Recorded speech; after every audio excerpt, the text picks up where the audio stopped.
let's go talk about the patch. Okay, so the patch, okay, they have a little forward, of course. Welcome to our patch 411.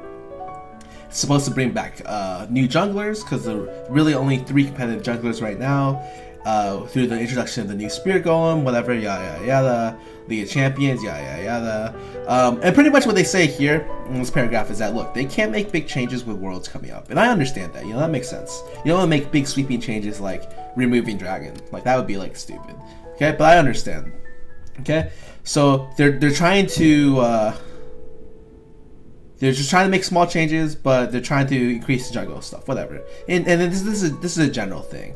So the biggest thing, and something that I've advocated for so long, is that the kills in this game currently don't matter. Like, kills do not matter at all unless you get a kill and they get something out of it. The overall effect of you getting kills isn't very big.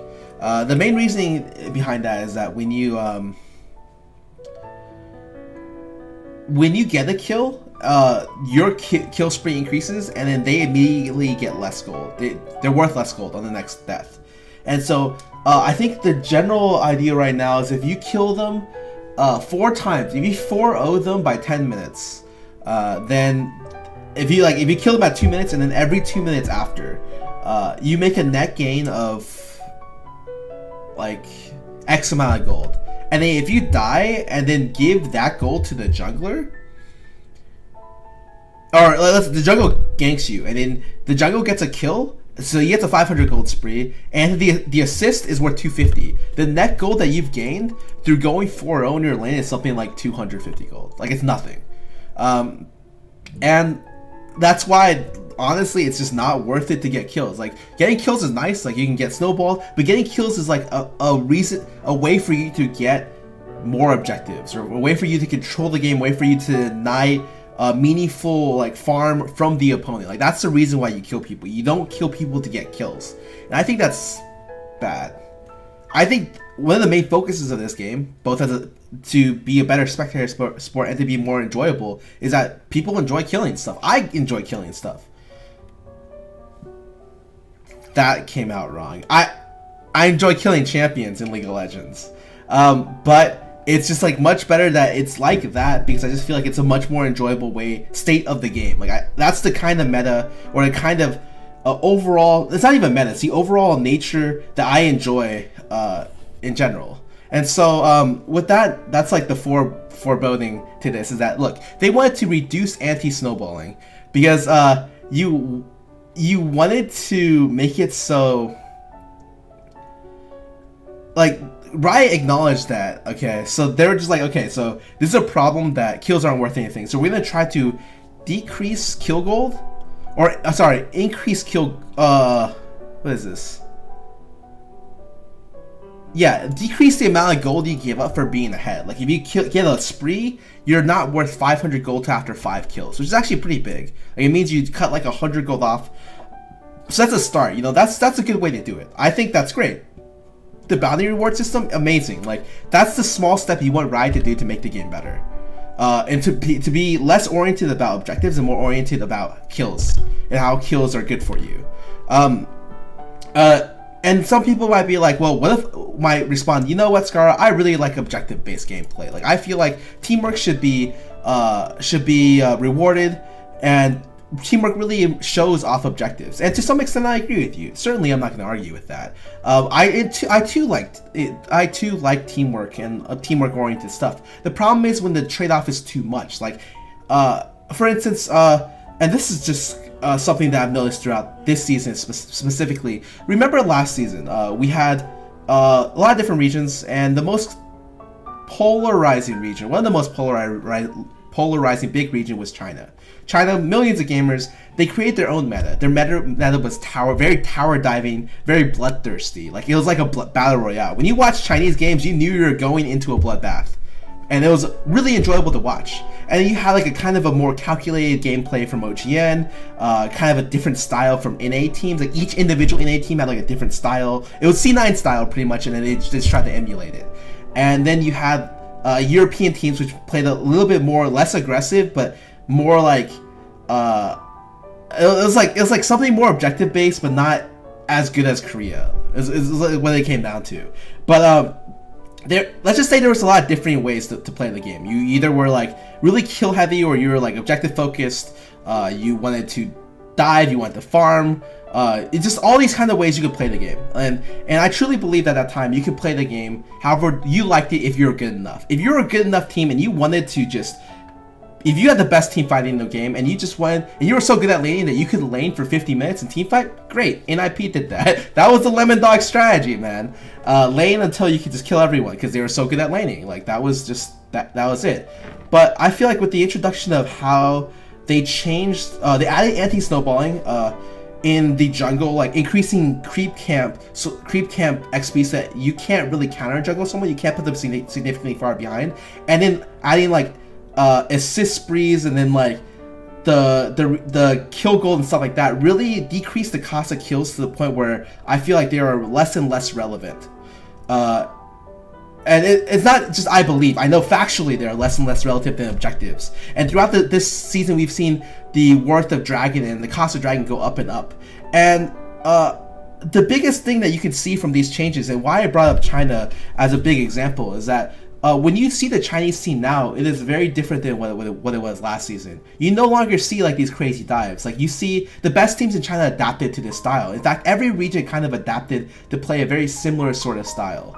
And everyone has their quirks, you know. Some people still dive. Certainly, I think they still dive, but they dive with like the idea of getting an objective after. And to some extent, I think that's because everyone's gotten better at the game compared to last season, every season before it. But to some extent, I just think that since kills are no longer the focus, like you can't run a very you can't emulate what happened in China last year. Like there can't be a meta created around killing people, but it's just not the best way to do it anymore. And I feel like that's very depressing. Like it's sad in some situations, because that was like it's nice to have like an international feel where you see all these metas. I feel like all the metas eventually formed into this melting pot because of how the game is right now. It kind of enforced a very specific style of play, and I definitely do not like that.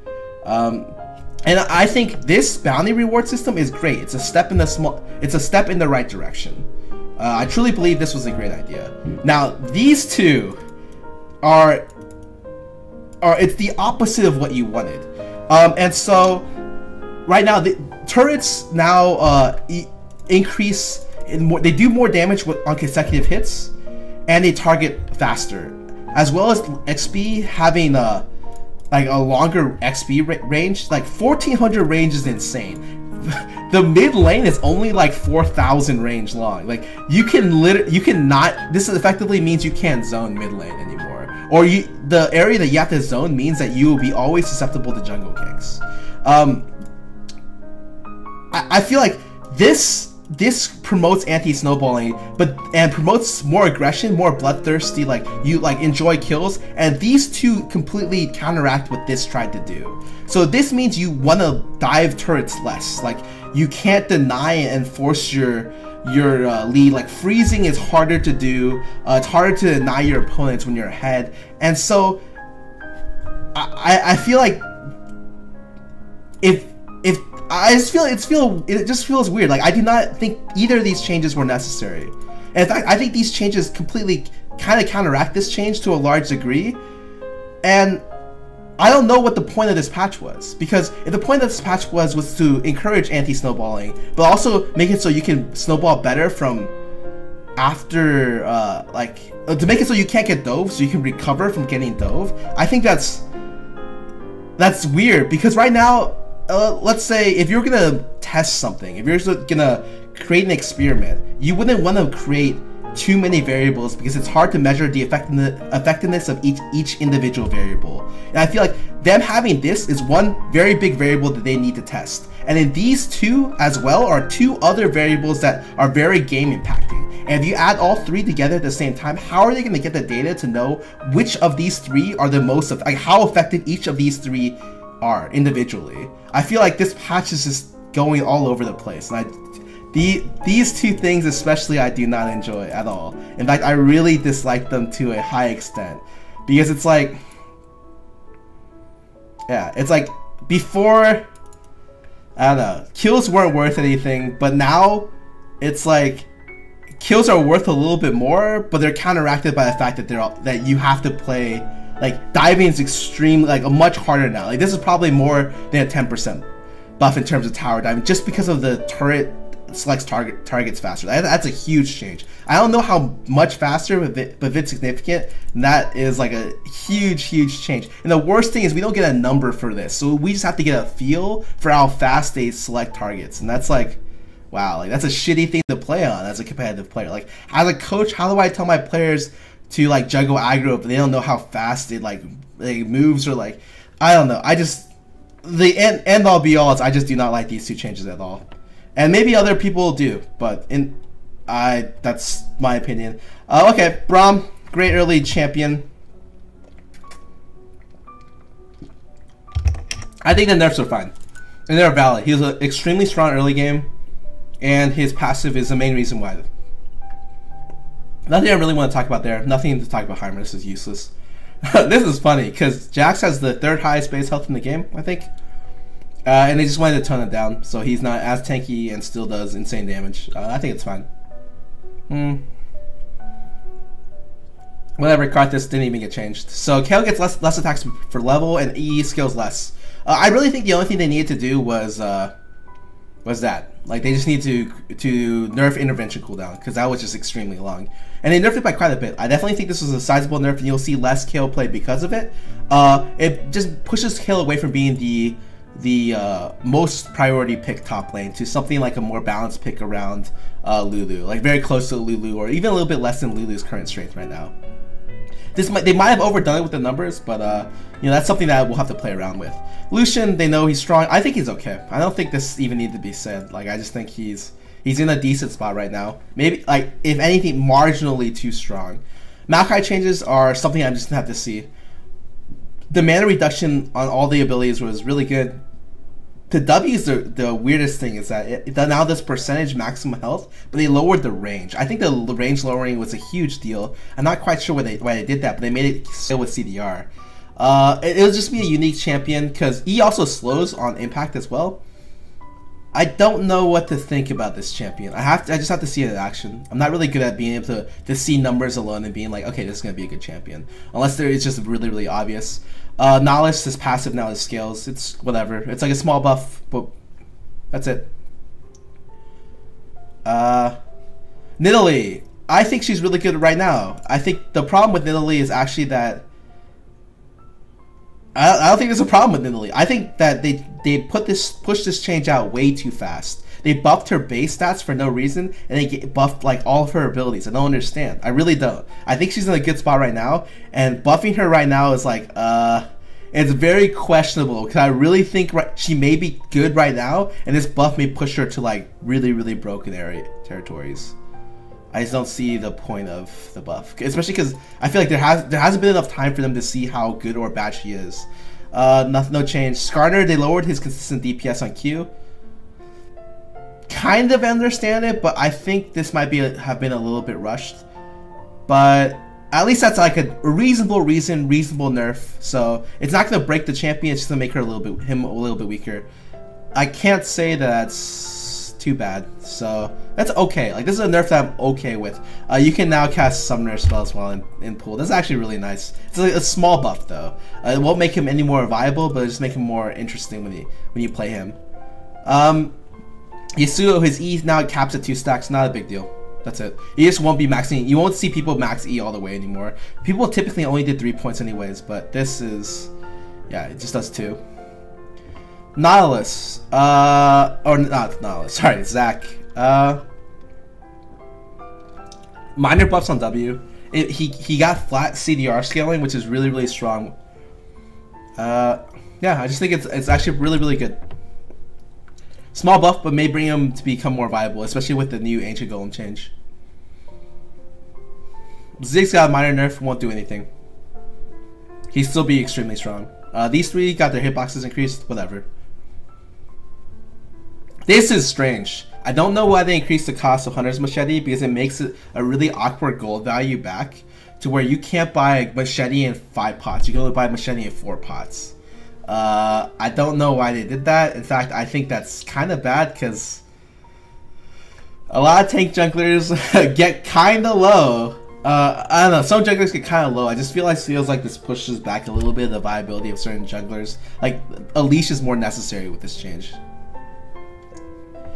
Quill Coat. Now this is the thing. That's what everyone's talking about. I think it gives 20 armor, which is only really 2 armor plus. I think it'll be good. I think the new Spirit Golem will be good, but honestly, I just need to see it in game.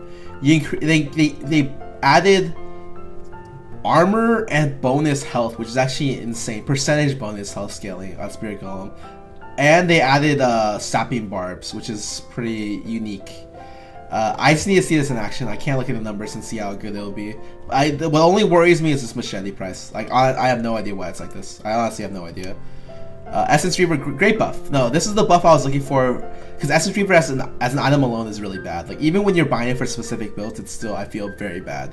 But with this, it puts it much more in line. Like, 1080 is nothing to scoff at. You can only do it with teammates 1 full tier above or below, whatever. Like, this doesn't impact me at all.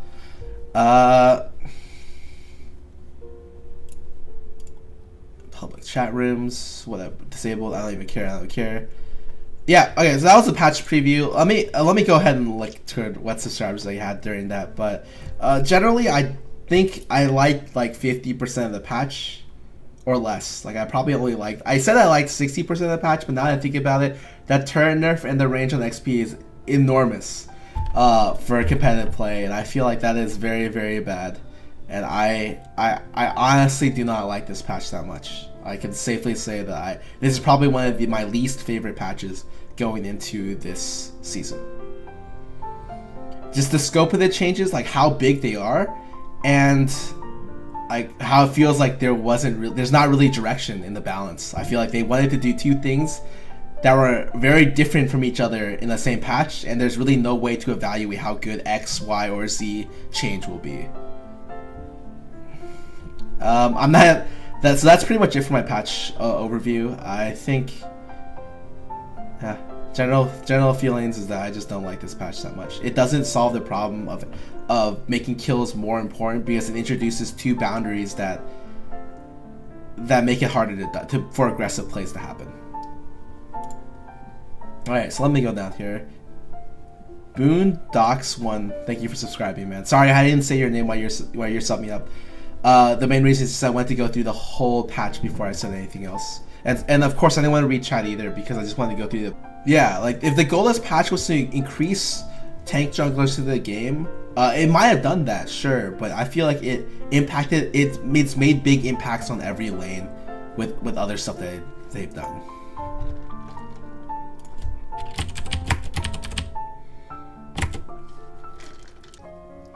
The XP range change was to discourage lane swaps even further, thus increasing more 1v1 action. I think they've already discouraged lane swaps quite a bit with the dragon buff.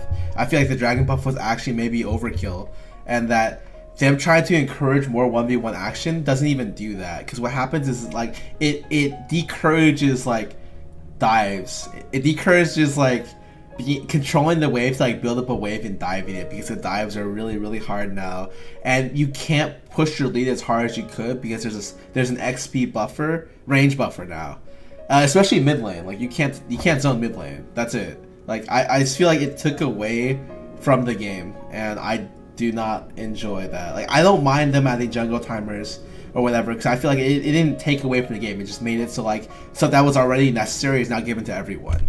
It's not a big deal. But in this facet, I feel like it's a big change, and they just stated that they didn't want to make big changes before Worlds, and that's like like not being able to dive, or like having to coordinate your dives extremely well to even dive like 3v2 or 4v2 is like ridiculous. I feel like dives in this game are already really hard early.